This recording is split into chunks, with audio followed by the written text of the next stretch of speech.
Hi friends, Satish and Vicky from Cartoon Teacher TNPSC. So இன்றைக்கி நம்ம பார்க்க போகிற கரண்ட் அஃபேர்ஸ் வந்து October 21. இதோட பிடிஎஃப் வந்து டிஸ்கிரிப்ஷனில் கொடுத்துருக்கேன், டவுன்லோட் பண்ணிக்கோங்க லிங்க்கில். பார்க்கலாமா Vicky? Hello. First important dates. World trauma day. ட்ராமானா அதிர்ச்சிங்கிறது, அதாவது ஆக்சிடென்ட் மூலிமா இன்ஜுரி ஆகி இறந்துடுறாங்க, சிலர் வந்து டிசேபிள் ஆகிடுறாங்க இல்லையா. ஸோ அதுக்காக தான் இது பண்ணுற, அதுக்கான அவேர்னஸ் தான் கொண்டு வராங்க. அண்ட் அதுக்கு இந்த டைம் தீம் என்ன சொல்லியிருக்காங்கன்னா, any injury caused to the body. சரியா? அடுத்து பாரு, October 17 இது இம்பார்ட்டன்ட். ஏன்னா நமக்கு சோஷியல் இஷ்யூவில் பாவர்ட்டின்னு ஒரு தனி டாப்பிக்கே இருக்குது. மெயின்ஸ்லலாம் பார்த்தீங்கன்னா சோஷியல் இஷ்யூவே ஒரு சப்ஜெக்ட் இருக்குது தனியாகவே. ஸோ அதனால் இந்த பாவர்ட்டி வந்து important. International day for eradication of poverty October 17. இதோட தீம் பாரு, acting together to achieve social and environmental justice for all. சரியா? அடுத்து அவார்டு, ஹரிஷ் கொட்டேச்சா. இவர் யாருன்னா இந்தியன் அமெரிக்கனு, ஃபிலந்த்ரோபிஸ்ட். சரி, அவர் என்ன அவார்டு வாங்கியிருக்காரு அப்படின்னா, Sandra Nees lifetime achievement award யூஎஸ்ஏல கொடுத்துருக்காங்க அவருக்கு. சரி, அவரோட சேரிட்டி ஒர்க்குக்காக கொடுத்துருக்காங்க. மெயினாக சில்ட்ரன்ஸ் எஜுகேஷனுக்காக நிறையா பண்ணியிருக்காரு. சரியா? Harish Indian American. சரியா? ஸோ அடுத்து பாரு, நம்ம மெயின் டாபிக் உள்ள போயிடலாம், இன்டர்நேஷ்னல் ரிலேஷன்ஸ். ஸோ இன்டர்நேஷ்னல் ரிலேஷனில் இந்தியா அண்ட் தாய்வான் ரிலேட்டடாக, அதாவது 2018 பைலேட்ரல் இன்வெஸ்ட்மெண்ட் அக்ரிமெண்ட்டுன்னு சொல்லி ஆல்ரெடி தாய்வானுக்கும் இந்தியாவுக்குள்ளே போயிட்டுருக்கு. அங்கே தாய்வான் சேர்ந்தவங்க இந்தியாவில் இன்வெஸ்ட் பண்ணியிருக்காங்க. பட் ஆனால் ரொம்ப டெப்த்தாக வந்து நம்ம பண்ணிக்கல. ஏன் அப்படின்னா, தாய்வானை வந்து சைனா வந்து என்ன சொல்லிட்டு இருக்குன்னா, ஒன் சைனா பிரின்சிபல்னு சொல்லி அவங்க வந்து சொல்லிட்டு இருக்காங்க. அதாவது அவங்க தாய்வான்கிறது அது அவங்களுடைய ஒரு பார்ட் ஆஃப் தி கண்ட்ரி தான் அது அப்படின்னு சொல்லி இது பண்ணிட்டு இருக்காங்க. ஸோ ஆனால் தாய்வான்லேயே தனியாக வந்து அவங்களே வந்து தனியாக ஒரு அங்கே ஒரு ரூலிங் நடந்துகிட்ருக்கோம். சரியா? ஸோ அது வந்து சைனாக்குள்ளே இருக்கிற ஒரு கான்ஃப்ளிக்ட் அது. பட் யூனிவர்ஸாக என்னென்னா, அஸ் அ லார்ஜ் வந்து என்னென்னா வேர்ல்டில் எல்லோரும் அக்செப்ட் பண்ணிட்டாங்கன்ற மாதிரி வந்து சைனா ப்ரொஜெக்ட் பண்ணும். அதே போல் அவங்களோட பிரின்சிபல் என்ன, ஒன் சைனா பிரின்சிபல்ன்றதை அவங்க ப்ரொஜெக்ட் பண்ணுறது. ஸோ இப்போ நம்ம வந்து அவங்க நம்மளை ஸ்ட்ராட்டஜிக்கலி அங்கங்கே நம்மளை சுற்றி இருக்கிறவங்கள பிடிக்கிறனால நம்மளும் என்ன பண்ணுறோம், தாய்வான் கிட்ட வந்து சில அக்ரிமெண்ட்ஸ் வந்து பேசிகிட்டு இருக்காங்க, ட்ரேட் ரெலவெண்ட்டாக ஸ்டார்ட் பண்ணுற மாதிரி. ஸோ அது வந்து கவர்மெண்ட் டைரெக்டாக இது வரைக்கும் சைன் பண்ணது கிடையாது. ஸோ அந்த மாதிரி பண்ணலாம் அப்படிங்கிற மாதிரி பார்த்துட்டு இருக்காங்க, சைனாவோட த்ரெட்டையை கண்டெயின் பண்ணுறதுக்காக. சரியா? பட் சைனா வந்து அது அவங்க ஆர்டிக்கல், அது அவங்க வந்து என்னென்னா ஒரு சின்னதாக அவங்க ஒரு அதிருப்தியை தெரிவிச்சிருக்காங்க. ஸோ அதனால் அதான் இந்தியா அண்ட் தாய்வான் ரெலவெண்ட்டாக அது போதும். சரியா? இது கொஸ்டினில் வர்றதுக்கெல்லாம் ஒன்றும் வராது, பட் சும்மா ஜென்ரிக்காக தெரிஞ்சுக்க, அவ்வளோதான். அடுத்து பாரு, யுனைடெட் நேஷன் அந்த கோடு பாரு, UNHCHR. அதனால் என்னென்னா United Nation High Commission for Human Rights. சரியா? அதான் அந்த ஃபுல் ஃபார்ம், அந்த இதோட ஃபுல் ஃபார்மு.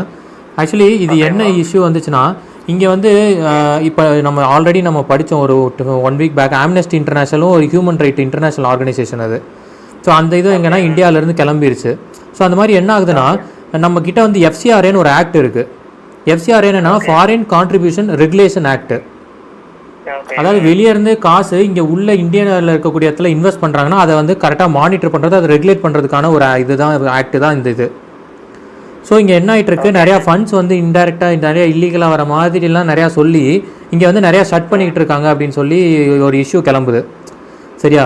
பட் நமக்கு அதெல்லாம் எதுவும் இப்போதைக்கு தேவையில்லை, அதெல்லாம் எதுவும் கேட்க மாட்டோம். பட் நமக்கு ஜென்ரிக்காக தெரிஞ்சுக்க வேண்டியது என்னென்னா, அதோட அதிருப்தியை வந்து அந்த டைரக்டர் வந்து தெரிவிச்சிருக்காரு, அந்த மிச்சல் பேச்லெட்னு இருக்கு இல்லையா, அவங்க தெரிவிச்சிருக்காங்க. அவ்வளோதான். இது வந்து சரியில்லை, டெமோக்ரஸிக்கு freedom of speech and expression ரொம்ப முக்கியம் அப்படின்னு சொல்லி அவங்க சொல்லியிருக்காங்க. பட் அதெல்லாம் நம்ம கொஸ்டினில் எதுவும் வரப்போகிறதில்ல. பட் ஆனால் நமக்கு இந்த யுனைடெட் நேஷன் அந்த ஹை கமிஷன் ஆஃப் ஹியூமன் ரைட்ஸ்னால் என்ன, அப்புறம் இந்த FCRA என்ன, இது ரெண்டையும் தெரிஞ்சுக்கணும். சரியா? ஸோ அதுக்காக ஃபாரின் கான்ட்ரிபியூஷன் ரெகுலேஷன் ஆக்ட்டுங்கிறது நான் இப்போ சொன்னேன் என்ன மீனிங்னு. சரியா? அது விட்டுரு. மேலே பாரு, இதோட ஹெட் யாருன்னா மிச்சல் பேச்லெட்டு. இது ஹெட் குவார்ட்டர்ஸ் எங்கே இருக்குன்னா, ஜெனீவாலி, நியூயார்க் ரெண்டு இடத்துலையுமே இருக்குது ஆஃபீஸு. இது 1993 ஸ்டார்ட் பண்ணுறாங்க. சரியா? ஸோ இதுக்கு முன்னாடி தான் நம்ம ஆல்ரெடி ஒரு 1 week back human rights council பார்த்தோம். அதில் கூட பாகிஸ்தான் வந்து ரீஎலெக்ட் ஆயிருக்கு அப்படின்னு சொல்லி நம்ம படித்தோம் அன்றைக்கி. அதில் மொத்தம் 47 மெம்பர்ஸ் இருப்பாங்க. ஸோ அது வந்து 2006 ஸ்டார்ட் ஆனிச்சு. சரி. ஆமாம், ஏஷியா பசிபிக் ரீஜன்லேருந்து இங்கே போயிருக்காங்க. ஸோ அதான் இது யுனைடெட் நேஷன் இதுவும் வந்து ஒரு இது தான். சரியா? இம்பார்ட்டன்ட் இதுதான். இது நம்ம பாலிட்டியில் ஹியூமன் ரைட்ஸ் டாப்பிக்கில் இது படிப்போம், அதனால் ரொம்ப டீட்டெயிலாக எழுதலை. அதனால தான் சும்மா ஜஸ்ட் ஆனால் தெரிஞ்சிக்க வேண்டியது மட்டும் ஒரு 3 பாயிண்ட் எழுதியிருக்கேன். சரியா? ஓகே ஓகே இங்கேயே தெரிஞ்சு படிச்சிரு இதை. அடுத்து பாரு தேர்டு இன்டர்நேஷ்னல் ரெலவெண்ட்டாக பாரு. ஐஎஸ்ஏ அப்படிங்கிறது என்னன்னா இன்டர்நேஷ்னல் சோலார் அலையன்ஸு. ஓகே இது வந்து தேர்ட் அசம்பிளி வந்து கண்டக்ட் ஆயிருக்கு. இதில் வந்து என்னன்னா பிரசிடெண்ட்டாக வந்து இந்தியாவும் கோ பிரசிடெண்ட்டாக வந்து ஃப்ரான்ஸும் வந்து எலெக்ட் பண்ணியிருக்காங்க, ரீஎலெக்ட் ஆயிருக்கு உண்மை அப்படி பார்த்தா. சரியா, இந்த இந்த அலையன்ஸே வந்து இந்தியா எடுத்த ஒரு ஸ்டெப்பு தான் அது. ஓகே இதில் விஸ்வேஸ்வரய்யா அவார்டுன்னு சொல்லி ஜப்பானுக்கு கொடுத்துருக்காங்க. அது வந்து ஏசியா பசிபிக் ரீஜனை அதில் கொடுத்துருக்காங்க. அதே போல் யூரோப் அண்ட் அதர் ரீஜனில் வந்து நெதர்லாண்டு செலக்ட் பண்ணியிருக்காங்க. ஓகே சரியா, okay bro. So Japan and Netherland வந்து விஸ்வேஸ்வரய்யா அவார்டு வாங்கியிருக்கு. கல்பனா சாவ்லா அவார்டு வந்து எதுக்கு கொடுக்குறாங்க அப்படின்னா இந்த சோலார் எனர்ஜி ரெலவெண்ட்டாக இருக்கக்கூடிய சயின்டிஸ்ட் இருப்பாங்களே, அது வந்து எக்ஸ்பெரிமெண்ட் பண்ணக்கூடியவங்க, அது ரிசர்ச் பண்ணக்கூடியவங்க, அதில் வந்து ஹையஸ்ட் கான்ட்ரிபியூஷன் யார் பண்ணியிருக்காங்கன்றதுக்காக ஒரு கல்பனா சாவ்லா அவார்டு அவங்களை ரெக்கக்னைஸ் பண்ணும் விதமாக கொடுக்குறாங்க. ஓகே அடுத்து திவாகர் அவார்டுன்னு ஒன்று இருக்கு பாரு. இது வந்து என்னன்னா ஏதாவது ஆர்கனைசேஷன்ஸ் ஆர் இன்ஸ்டிடியூஷன்ஸ் இருக்குன்னு வச்சுக்க, அவங்களுக்கு அது கொடுப்பாங்க. சரியா, ஓகே இந்த இந்த அலையன்ஸ் இது எல்லாமே பார்த்தீங்கன்னா எல்லாம் சோலார் ரெலவெண்ட். சரியா, ஓகே ஸோ அடுத்து பாரு சோஷியல் இஷ்யூ செகண்ட் டாபிக் எதுவும் இல்லை. ஸோ தேர்டு போயிடலாம், ப்ரோக்ராம்ஸ் அண்ட் ப்ராஜெக்ட்ஸு. ஓகே இதில் ஃபஸ்ட்டு பாரு ஸ்டார் ப்ராஜெக்ட்ஸ்னு ஒன்று இருக்கு பாரு. ஓகே இந்த ஸ்டாரோட ஃபுல் ஃபார்ம்னா என்னென்னா strengthening teaching and learning and results for state. Okay சரியா, மெயினாக அந்த ஸ்டார்னா என்ன ஒரு கோடு வேர்டாக ஞாபகம், அது ஒரு டீச்சிங் சம்மந்தம்னு வச்சுக்க. சரியா, ஓகே என்னன்னா ஒன்றுமே இல்லை, அதாவது எஜுகேஷன் இருக்கு இல்லையா, அந்த எஜுகேஷனை இம்ப்ரூவ் பண்ணுறதுக்கு, அதோட குவாலிட்டியை இம்ப்ரூவ் பண்ணுறதுக்காக ஒரு ஸ்கீம், ஒரு ப்ராஜெக்ட் தான் இது. ஸோ இதை வந்து ஃபண்ட் பண்ணியிருக்கிறது யாருன்னா வேர்ல்டு பேங்க் வந்து கொடுக்குறாங்க. கேபினெட் வந்து அப்ரூவ் பண்ணி இந்த ப்ராஜெக்ட் வந்து நடத்த 6 ஸ்டேட்டில் வந்து ஃபஸ்ட்டு கொண்டு வரலாம்னு சொல்லி பிளான் பண்ணியிருக்காங்க. ஓகே கேரளா, மகாராஷ்டிரா, ஒடிசா, மத்திய பிரதேஷ், ராஜஸ்தான், ஹிமாச்சல் பிரதேஷ். சரியா, ஓகே ஓகே ஸோ இந்த 6 ஸ்டேட்டில் இம்ப்ளிமெண்ட் பண்ணுறாங்க. இது என்ன ப்ராஜெக்ட்னா ஸ்டார் ப்ராஜெக்ட். ஓகே அந்த ஃபுல் ஃபார்ம் தான் அது, strengthening teaching learning and results for state. சரியா, ஓகே புரியுதா? புரியுது. ஸோ அடுத்து பார் second my town my pride அப்படின்னு சொல்லி இது எங்கன்னா ஜம்மு அண்ட் காஷ்மீரில் கொண்டு வந்திருக்காங்க. ஓகே நம்ம ஆல்ரெடி பார்த்தோம், கவர்னர் லெஃப்டினன்ட் கவர்னர் வந்து ஜம்மு அண்ட் காஷ்மீருக்கு யார் மனோஜ் சின்ஹா அப்பாயிண்ட் ஆனாங்கன்னு சொல்லி நம்ம இந்த மந்தோட ஸ்டார்டிங்கில் பார்த்தோம்.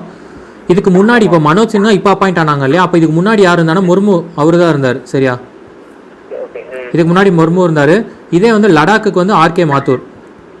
ஓகே சரியா, ஓகே ப்ரோ.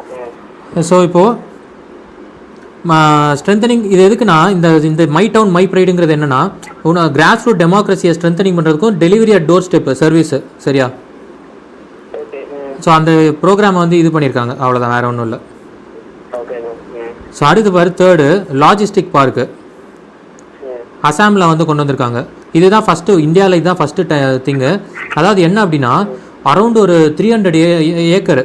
சரியா, ஓகே ஸோ 300 ஏக்கர் தான் இந்த பிளான் ரெடி பண்ணுறாங்க. அதில் என்ன அப்படி இருக்கும் அப்படின்னா ரோட்வேஸ் இருக்கும், அப்புறம் வந்து ரயில் இருக்கும், ரயில் ரூட் இருக்கும், வாட்டர்வேஸ் இருக்கும், அப்புறம் ஏர்வேஸும் இருக்குது. சரியா, ஓகே இது இல்லாமல் இதிலே பார்த்தோன்னா உள்ளே வந்து ஹோட்டல்ஸ் இருக்கும், அப்புறம் வந்து கிரெயின்ஸை ஸ்டோர் பண்ணியிருக்கான ஸ்டோரேஜ் கெப்பாசிட்டி, அப்புறம் வந்து அது மாதிரி எல்லாமே ஆல் இன் ஆல். சரியா, ஓகே ப்ரோ. ஸோ அந்த மாதிரி வந்து பண்ணுறாங்க. ஒரு பெரிய பார்க் ஒன்று கொண்டு வராங்க. அரௌண்ட் 618 crore கிட்ட எவ்வளோ ஸ்பெண்ட் பண்ணுறாங்க, 2023 கம்ப்ளீட் பண்ணுற மாதிரி. யார் இனிஷியேட் பண்ணியிருக்கா அப்படின்னா நிதின் கட்கரி, ரோடு மினிஸ்ட்ரி. சரியா, road ministry of road and highways. இவர் தான் என்ன பண்ணார், 2 நாளைக்கு முன்னாடி நம்ம பார்த்தோம் இல்லையா, ஜோஜிலா டனல் சொல்லி ஸ்ரீநகர்லேருந்து லடாக்குக்கு ஒரு டனல், லடாக்குக்கு இருக்குல்ல, லேக்கு ஸ்ரீநகர் ரூட்டுக்கு ஒரு டனல் ஒன்று பண்ணுறாங்க. அது பேர் வந்து ஜோஜிலா. சரியா, ஓகே ப்ரோ. அந்த ப்ராஜெக்ட் இவர் தான் வந்து இனாக்ரேட் பண்ணார். ஸோ அதே போல் தான் இதுக்கும் ஒன்று ஆரம்பிச்சு விட்ருக்காரு, ministry of road and highways Nitin Gadkari. இது எந்த இடத்துல அசாம்னு சொல்லியாச்சு. இப்போ அசாமில் எங்கே அப்படின்னா ஜோகிகோபா, இந்த இடம் தான்.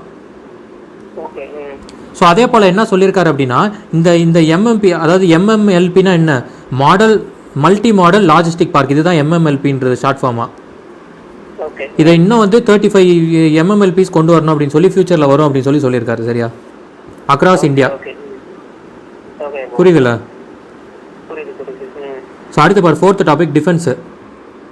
அதாவது நமக்கு நார்த்தில் என்ன, இந்த பக்கம் சைனா இந்தியா சைனா பாகிஸ்தான் ரெண்டுமே இருக்குது இல்லையா. ஆமாம். ஸோ இப்போ அது பார்டரை வந்து ப்ரொடெக்ட் பண்ணணும். ஏன்னா அங்கே இன்ஃபில்ட்ரேஷன்ஸ் நிறையா நடந்துகிட்டே இருக்குங்கிறதுக்காக என்ன பண்ணுறாங்க, அது என்ன பண்ணிடுவாங்க, அங்கே வந்து அந்த நார்மல் வேலி தானே இருக்கும், அதை கட் பண்ணிவிட்டு உள்ளே வந்துடுவானுங்க. சரியா, ஏன்னா அதுக்காக எல்லா இடத்துலையும் ஒரு ஆளை போட்டு நிப்பாட்ட முடியாது இல்லையா, ஒரு குறிப்பிட்ட கேப் இருக்கும்ல. ஸோ அதனால் எங்கேயாவது ஒரு இடத்துல தெரிஞ்சு அப்படியே உள்ளே பூந்துறாங்க. இது அடிக்கடி நடந்துட்டு இருக்குன்றனால இப்போ டெக்னாலஜி யூஸ் பண்ணி என்ன பண்ணாங்க, ஸ்மார்ட் ஃபென்ஸ் அப்படின்னு சொல்லி ஒன்று போட போகிறாங்க. சரியா? ஸ்மார்ட் ஃபென்ஸ்னால் என்ன அப்படின்னா எக்ஸிஸ்டிங் பார்டர் ஃபென்ஸை மாற்றி ஸ்மார்ட் ஃபென்ஸ்னு கொண்டு வராங்க. ஸ்மார்ட்னால என்ன டெக்னாலஜிக்கல் பேஸில் சென்சார்ஸை ஃபிட் பண்ண போகிறாங்க. சரியா? அதில் வந்து ஃபஸ்ட்டு லிடார் அப்படின்னு ஒன்று இருப்பார், light detection and ranging sensor ஒன்று. அடுத்து இன்ஃப்ராரெட் சென்சார்ஸு, அதுக்கப்புறம் கேமராஸ் இன்ஸ்டால் பண்ணிடுறாங்க. சரியா? இது இப்போதைக்கு வந்து 60 கிலோமீட்டருக்கு வந்து போட போகிறாங்க. அது வந்து மொத்தம் ஏன்னா நம்ம வந்து 700 கிலோமீட்டர் இருக்குது ஸ்ட்ரெச்சு. இப்போ இதுவே இந்த 10 கிலோமீட்டருக்கே அரௌண்டு லேக்ஸ் கணக்கில் எக்ஸ்பென்ஸ் ஆகும் இதுக்கு. ஸோ அதனால் 700 கிலோமீட்டருக்கு ஃபுல்லாக போட முடியாது. பட் எங்கெங்கெல்லாம் க்ரூஷியலாக இருக்கோ அங்கெல்லாம் பார்த்தீங்கன்னா போடுற மாதிரி. புரியுதா? So hybrid model for around 700 kilometres இருக்குது. அதில் வந்து தேவையான இடங்களில் பண்ணிப்பாங்க. புரியுதா? ஸோ இதான் வந்து ஸ்மார்ட் ஃபென்ஸு. ரொம்ப இது ஒன்றும் கொஸ்டினில் கேட்க மாட்டேன். பட் அந்த லிடார் பார்த்துக்கு இது வேணுமே ஃபுல் ஃபார்மில் கேட்கலாம். அடுத்து பாரு செகண்டு டால் பாய். இது கொஞ்சம் இம்பார்ட்டன்ட் தான். ஏன்னா வேர்ல்டு வார் 2 வந்து பார்த்தீங்கன்னா 1945 நடந்துட்டு இருக்கும்போது பிரிட்டிஷ் வந்து என்ன பண்ணுவாங்க, பிரிட்டிஷோட ஏர்ஃபோர்ஸு ஜெர்மனியோட நாசி அவங்களோட வார்ஷிப் இருக்கு இல்லையா, அங்கே வந்து அவங்க மேலே போடுறதுக்காக ஒரு பாம்பை போட்டிருப்பாங்க. அது பேர் தான் டால் பாய் அப்படின்னு சொல்கிறாங்க அந்த பாம்பு பேர். அது வந்து என்ன ஆயிடுச்சு, அது வந்து அப்போல்லாம் என்னென்னா ஒரு சில இடத்துல பண்ணுவாங்க, வார் நடந்துட்டு இருக்கும்போது எதையும் மானிட்டர் பண்ண முடியாது இல்லையா. ஸோ அது வந்து வெடிக்காமையே கடலுக்குள்ளே இருந்திருக்கு ஆக்சுவலி. அது வந்து எப்போ கண்டுபிடிச்சிருக்காங்கன்னா 2019 இவங்க போலாண்டு அவங்க தான் வந்து என்ன பண்ணியிருக்காங்க, அவங்க ஒரு இதில் கண்டுபிடிச்சிருக்காங்க. சரியா? அது எந்த இடத்துல இருக்குது அப்படின்னா போர்ட் சிட்டி வந்து ஸ்வினோஜிஸ் அப்படிங்கிறது பாருங்க. ஸோ இந்த இடத்துல தான் வந்து கண்டுபிடிச்சிருக்காங்க. ஸோ இது வந்து என்ன பண்ணுறாங்க, அந்த பாம்பு எடுத்துகிட்டு போய் இன்னும் கொஞ்சம் சென்டரில் கொஞ்சம் எடுத்துகிட்டு போய் தண்ணியில் போட்டு அதை வெடிக்க வச்சிடறாங்க, ஆக்டிவேட் பண்ணிடுறாங்க. அது வந்து டிஃப்யூஸ் பண்ண பார்த்தாங்க, பட் அது முடியல, அது டிஃப்யூஸ் பண்ண முடியல. ஸோ அதனால் அதை வெடிக்க வச்சிடறாங்க. சரியா? அது பேர் அது ஆல்சோ அந்த டால் பாய் வந்து இன்னொரு பேர் என்னன்னா எர்த்குவேக் பாம் அப்படின்னு சொல்கிறாங்க அதுக்கு பேர். சரியா? யாருன்னா பாலிஷ் நேவி, போலாண்டு அவங்கள சேர்ந்த அந்த நேவி இருக்குல்ல, அவங்க தான் வந்து ஆப்ரேட் பண்ணி வெடிக்க வச்சிட்டாங்க. சரியா? அடுத்து பாரு 5th ஒன்று எக்கனாமி. இது ரொம்ப அந்தளவுக்கு இம்பார்ட்டன்ட் இல்லை, பட் சம்டைம்ஸ் கேட்க வாய்ப்பு உண்டு. எப்படின்னா ஸ்பெஷல் ஃபெஸ்டிவல் லோன் அப்படின்னு சொல்லி. ஏன்னா இப்போது ஆல்ரெடி வந்து நம்மக்கிட்ட வந்து கொரோனா போயிட்டு இருக்கனால இது ஜிடிபி ரொம்ப ஆல்ரெடி கம்மி. நம்ம நேற்றே பார்த்தோம், ஆல்மோஸ்ட் 10.5% கீழே போகுதுன்னு சொல்லி பார்த்தோம். இது வந்து IMF ப்ரிடிக்ட் பண்ணது. சரியா? ஸோ அது இல்லாமல் பர்ச்சேசிங் பவர் மக்கள்கிட்ட இன்க்ரீஸ் பண்ணணும் அப்படிங்கிறதுக்காக கவர்மெண்ட் என்ன பண்ணுது, சென்ட்ரல் கவர்மெண்ட் ஒரு 10,000 வந்து அஸ் அ ஃபெஸ்டிவ் ஆஃபர் மாதிரி கொடுக்குறாங்க. இது வந்து வித்தவுட் இன்ஸ்டால்மெண்ட்டு கவர்மெண்ட்டுக்கு, அதாவது government employees, central government employees இருக்காங்க இல்லையா, அவங்களுக்கு கொடுக்குறாங்க. Per head 10,000 rupees. அதுக்கப்புறம் பின்னாடி அவங்க பே பண்ணணும். புரியுதா? ஸோ இது எப்படி இருந்தாலும் இது வந்து எப்படியும் கவர்மெண்ட்டுக்கு திரும்பி வரப்போகுது தான். பட் இருந்தாலும் அந்த பர்ச்சேசிங் பவர் மக்கள்கிட்ட இன்க்ரீஸ் பண்ணணும், அந்த புழக்கங்கள் இருக்கு இல்லையா, ப்ராடக்ட் ப்ரொடியூஸ் பண்ணணும், அதே போல் அது கன்சியூம் ஆகணும் இல்லையா. ஸோ அதனால் அதை இன்க்ரீஸ் பண்ணணுன்றதுக்காக ஒரு 10,000 கொண்டு வராங்க. மேபி கொஸ்டின் வந்து எப்படி கேட்கலாம்னா இந்த 10,000 கொடுத்து கேட்கலாம். எதுவில் கொடுத்தாங்க, 10,000, 20,000, 30,000, 40,000 கேட்கலாம் சம்டைம்ஸ். இது ரொம்ப இம்பார்ட்டன்ட் இருந்தாலும் இப்படி கூட கேட்கறதுக்கு வாய்ப்புகள் உண்டு. அதனால தான் சும்மா ஜஸ்ட் எழுதிருக்கேன், ஜஸ்ட் ரீட் பண்ணிக்க, அவ்வளோதான் போதும். அடுத்து பாரு 6, 7, 8, 9 எதுவும் இல்லை. 9 இருக்கு பாரு பாலிட்டி, அது கீழே வந்துரு. இப்போ அடுத்த பேஜில் பாரு பாலிட்டி இருக்கு பாரு, அது புடிச்சிட்டிங்க மேலே வரலாம். அதாவது அங்கே என்னன்னா ஒரு ஆர்டினன்ஸ் வந்து போட்டிருக்காங்க அங்கே பங்களாதேஷில். அது என்ன அப்படின்னா ஒன்றுமே இல்லை, ரேபிஸ்ட் இருக்காங்க இல்லையா, அவங்களுக்குலாம் வந்து மரண தண்டனை விதிக்கணும் அப்படின்னு சொல்லி பண்ணியிருக்காங்க. அது வந்து பப்ளிக் வந்து ரொம்ப ப்ரொடெஸ்ட் பண்ணியிருப்பாங்க. ஸோ அதை வந்து ஏற்றுக்கிட்டு கவர்மெண்ட் வந்து ஒரு ஆர்டினன்ஸ் போட்டிருக்காங்க, women and children repression prevention ஆக்ட்னு சொல்லி அந்த ஆக்ட்டு. சரியா? போட்டிருக்காங்க. இதுக்கு முன்னாடி என்ன இருந்ததுன்னா ரிக்ரஸ் இம்ப்ரிசன்மெண்ட் தான், life term with rigorous imprisonment தான் இருந்தது. அதை மாற்றி அவங்க வந்து என்ன சொல்கிறாங்கன்னா டெத் பெனால்ட்டி கொடுங்க அப்படின்னு சொல்லி மக்கள் வந்து கோரிக்கை வச்சுருக்காங்க. சரியா? ஸோ ரீசெண்டாக எந்த கண்ட்ரி வந்து டெத் பெனால்ட்டி கொடுத்தாங்க, இதுக்காக பண்ணாங்க அப்படின்னு சொல்லி கேட்கலாம். மேபி பங்களாதேஷ். சரியா? ஏன்னா நம்ம இதுலேயும் அது இஷ்யூ போயிட்டுருக்கு. ஸோ அதனால் அது கொஞ்சம் இம்பார்ட்டன்ட்டு. அடுத்து பாரு குப்கர் டிக்ளரேஷன் 2 அப்படின்னு சொல்லி ஒன்று சைன் பண்ணியிருக்காங்க. இது யார் சைன் பண்ணா அப்படின்னா ஜம்மு அண்ட் காஷ்மீரில். ஸோ ஜம்மு அண்ட் காஷ்மீர் என்ன இப்போ வந்து யூனியன் டெரிட்டரியாக மாறிடுச்சு இல்லையா. எப்போ August 5 அனௌன்ஸ் பண்ணாங்க, October 31 நடைமுறைக்கு வந்தது போன வருஷம். சரியா? அப்போ அதுக்கப்புறம் அதனால என்ன ஆயிடுச்சு, அங்கே உள்ள பொலிட்டிக்கல் பார்ட்டிஸ் 6 பொலிட்டிக்கல் பார்ட்டிஸும் சேர்ந்து கையெழுத்திட்டுருக்காங்க. எதுக்குன்னா இந்த ஆர்டிகல் 370 வந்து அவங்க வந்து கேன்சல் பண்ணிட்டாங்க இல்லையா, அதை வந்து பண்ணக்கூடாது, அது வந்து இன்வாலிடுன்னு கொண்டு வரணுன்றதுக்காக. ஸோ இப்போ இது 2ன்னு சொல்லிட்டோம் இல்லையா, அப்போ ஃபஸ்ட்டு ஒன்று சைன் பண்ணியிருக்கணும்ல. அது வந்து எப்போ நடந்ததுன்னா இவங்க வந்து இதை பிரிக்கிறதுக்கு முன்னாடி, இந்த ஆகஸ்ட் முன்னாடி அவங்க அனௌன்ஸ் பண்ணாங்க இல்லையா, அதுக்கு முன்னாடியே அப்பயே ஒரு டைம் சைன் பண்ணாங்க எல்லா பார்ட்டிஸும் சேர்ந்து. சரியா, அதான் Gupkar declaration. Gupkar declaration related to எது அப்படின்னு கேட்கலாம், ஆர்டிகல் 370. சரியா. ஸோ அடுத்து 8th பாரு, 8th இல்லை 10th ஒன் ஸ்போர்ட்ஸு. ஸ்போர்ட்ஸில் ஆக்சுவலி நம்ம ஆல்ரெடி பார்த்தோம். டென்மார்க்கில் வந்து ஒரு ஒரு பேட்மிண்டன் காம்படிஷன் நடக்க போது அதில் எமினன்ட் பர்சனாலிட்டிஸ் யாரும் போகலை. அது யார், சாய்னா நேவாலும் வந்து வேணான்னு லாஸ்ட் மினிட்ல வித்ட்ரா பண்ணிட்டாங்க. அதுக்கு முன்னாடியே பிவி சிந்து வந்து நான் போகலன்னு சொல்லி அப்போயே எழுதி கொடுத்துட்டாங்க. ஸோ அந்த டென்மார்க் மேட்ச்சில் பார்த்தீங்கன்னா யார் ஜெயிச்சிருக்கா அப்படின்னா நசோமி ஒக்குஹரா. ஸோ அவங்க தான் ஜெயிச்சிருக்காங்க. அகெயின்ஸ்ட் யாருன்னா Carolina Marin. So Carolina Marin தான் 2016 ஒலிம்பிக்கில் மெடல் அடித்தவங்க. ஸோ அவங்க ரொம்ப இப்போ பெரிய player Carolina Marin. So Nozomi Okuhara அவங்க வந்து ஜப்பானை சேர்ந்தவங்க, அவங்க ஜெயிச்சிருக்காங்க. அதே போல் இதுவும் நியூஸில் வந்தது தான், இது ரொம்ப இம்பார்ட்டன்ட் இல்லை, பட் இருந்தாலும் நேம் மட்டும் தெரிஞ்சுக்க. பிரமோத் பகத்னு சொல்லி அவரும் பேரா ஷட்லர். பேரானா என்னென்னா இதில் இருக்கவங்க டிசபிலிட்டியாக இருக்காங்க இல்லையா, ஆமாம் அந்த இதில். அது ஷட்லர்னா அது பேட்மிண்டன் தான், அதில் வந்து இவங்க. சரியா. ஸோ அடுத்து பாரு 11th ஒன்று book. Shashi Tharoor former MP, ஃபார்மரில் இப்போ கரண்ட்டாகவே எம்பி தான், காங்கிரஸ் பார்ட்டியை சேர்ந்தவர். சரி, ஐஎன்சி. ஸோ அதில் பார்த்து த பேட்டில் ஆஃப் பிலாங்கிங் அப்படின்னு சொல்லி ஒரு புத்தகம் எழுதியிருக்காரு. சரியா. இதே இன்னொரு புக் ஒன்று எழுதியிருந்தார். பிரிட்டிஷ் வந்து இங்கே இந்தியாவை பிளண்டர் பண்ணியிருந்தாங்க இல்லையா, அந்த புக்கு வந்து ரொம்ப ஃபேமஸ் புக்கு. அது வந்து இந்தியா பிரிட்டிஷ் வந்து எப்படி பிளண்டர் பண்ணி இங்கே உள்ள வெல்த்தெல்லாம் எடுத்துகிட்டு போனாங்கன்னு சொல்லி எழுதினாங்க. அந்த புக்கு பேர் மறந்துட்டேன், பட் ஆனால் அது ஒரு நல்ல ஃபேமஸ் புக்கு அதுவும். சரியா. So battle of belonging Shashi Tharoor. அடுத்து பாலிட்டி நம்ம பார்த்துட்டோம் இல்லையா. ஸோ நெக்ஸ்ட் பார் சயின்ஸ் அண்ட் டெக் வந்துடு. Nano satellite. நானோ சேட்டலைட் ஒன்று கண்டுபிடிச்சிருக்காங்க. யாருன்னா தமிழ்நாடுல கரூர் மாவட்டத்தை சேர்ந்த 3 மாணவர்கள் தான் கண்டுபிடிச்சிருக்காங்க. இந்தியா சேட் அப்படின்னு அது பேர் வச்சுருக்காங்க. இதுதான் வேர்ல்டுலேயே ஸ்மாலஸ்ட் அண்ட் லைட்டஸ்ட் சேட்டலைட்டுன்னு சொல்கிறாங்க. இது வந்து நாசா தான் வந்து தேர்வு செஞ்சுருக்கு, இவங்கள தான் செலக்ட் பண்ணியிருக்கு. நம்ம தான் ஃபஸ்ட்டில் செலக்ட் ஆகிருக்கோம்.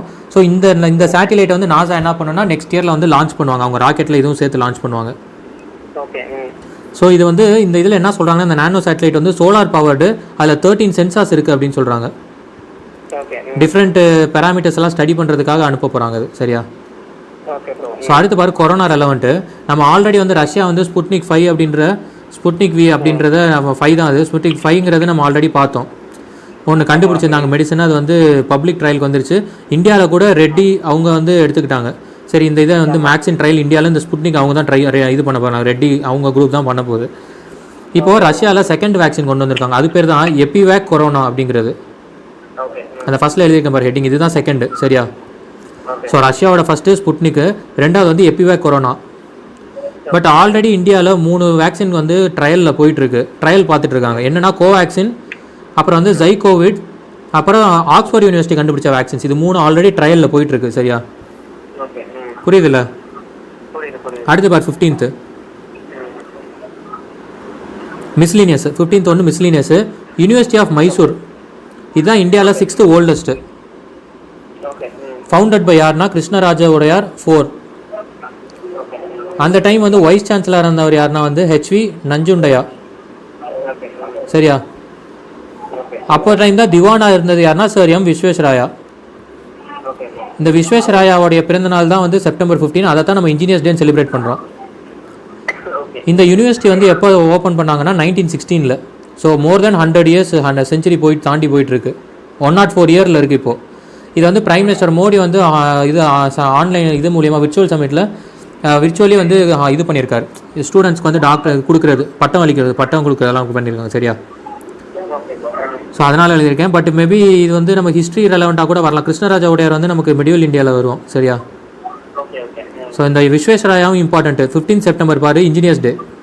நம்ம அக்டோபரில் தான் கரண்ட் அஃபேர் எழுத ஆரம்பித்தோம். அதனால் செப்டம்பர் 15 வந்து இது இருந்திருந்தால் இன்னும் அதை எழுதியிருப்போம். ஸோ அதனால் இது கொஞ்சம் இம்பார்ட்டன்ட் தான். சரியா. September 15 engineers day. அடுத்து பாரு கௌசத்வா கவாச் அப்படின்னு சொல்லி ஒன்று கொண்டு வந்திருக்காங்க. இது பேர் என்னென்னா, இது ஒரு எலக்ட்ரானிக் சிப்பு மாதிரி. எலக்ட்ரானிக் சிப்புன்னு சொல்லிட முடியாது, இது ஒரு சிப்புன்னு சொல்கிறாங்க. இந்த சிப்பை வந்து எது மூலியமாக பண்ணியிருக்காங்கன்னா மாட்டு சாணம் இருக்குல்ல, அதெல்லாம் வச்சு பண்ணியிருக்காங்க. இது என்னென்னா ராஷ்ட்ரிய காமதேனு ஆயோக் அப்படின்னு சொல்லி நம்ம ஆல்ரெடி ஒன்று பார்த்தோம். நம்ம ஒரு 3 days பேக் என்னென்னா அந்த ராஷ்ட்ரிய காமதேனு ஆயோக்ல இருந்து தான் ஒரு ப்ராஜெக்ட் மாதிரி ஒன்று கொண்டு வந்தாங்க. என்னென்னா கவுட் அங்கே யூஸ் பண்ண சொல்லி எம்ஃபசைஸ் பண்ணியிருந்தாங்க.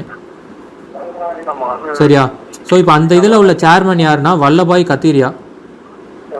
ஸோ இந்த ராஷ்ட்ரிய காமதேனு ஆயோக் இருந்த சேர்மன் வந்து வல்லபாய் கத்தேரியா. இவங்க வந்து என்ன பண்ணியிருக்காங்கன்னா ஒரு சிப்புன்னு ஒன்று கொண்டு வந்திருக்காங்க. அது பேர் என்ன, கௌசத்வா கவச் அப்படின்றது அந்த சிப்பு பேர். இது என்ன பண்ணும் அப்படின்னா, இதை நீ வச்சுக்கிட்டேன்னா மொபைல்லேருந்து எமிட் ஆகிற ரேடியேஷன்ஸ் இருக்கு இல்லையா, அதை வந்து கொஞ்சம் கம்மி பண்ணுமா. Okay bro. சரியா? ஓகே. ஸோ அடுத்து பாரு, தேர்ட் ஒன்று. So international institute of Tamil studies, இது இம்பார்ட்டண்ட்டு. ஓகே. ஏன்னா நம்ம ஆல்ரெடி தமிழ் வந்து யூனிட் 8ல் வந்து அது ஒரு தனி இதுவே இருக்குது.